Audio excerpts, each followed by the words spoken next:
I'm curious to know from your perspective too. So, especially with kind of OCD, I feel like you said it something about a superpower, and I love that because I think it took a long time for me to realize, like, yes, this thing that caused me a lot of initial stress and anxiety and worry, Yeah.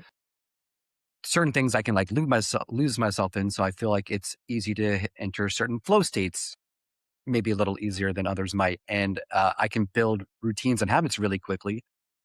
And we were working through a lot of kind of the work related.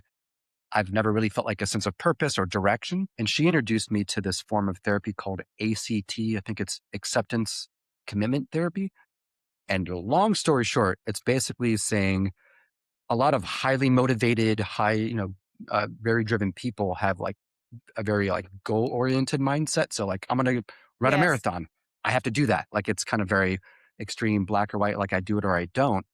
And they're saying like it's a good thing to have goals, but I realized like that's always caused me that stress. And there's this concept they introduced called the reality gap, where you're like living the life you are now, and there's this version of your life you want to be living.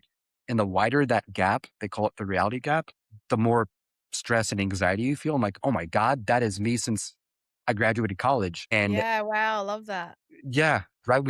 While we were working through it, I think one of the kind of goals is to help people in that sort of trap shift away from goal setting, like a goal setting life, to living like a values based life. And it's basically saying, instead of saying, I want to run a marathon, which is a very hard thing to do from going from 0 to 1, maybe it's, I want to be someone who, I value health and wellness. And so maybe that is, to your point, starting off with, I'm going to run for 5 minutes, and then maybe I'm Yes. going to bump that up to 10 minutes, and then I'm going to try to run a mile. And then you kind of do it incrementally. And since then I've thought, wow, like there's all this stuff I still want to do. And like a lot of people, I want to start a podcast. I want to write a book. I want to start a business. I want to do all this stuff.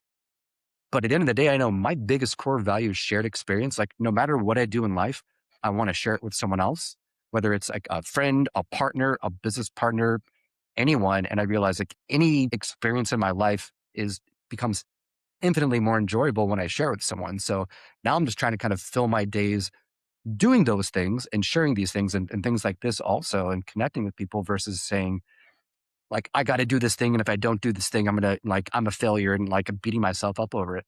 Does any of that resonate with you? Because you also seem like a very, like you said, you have a high bar for yourself.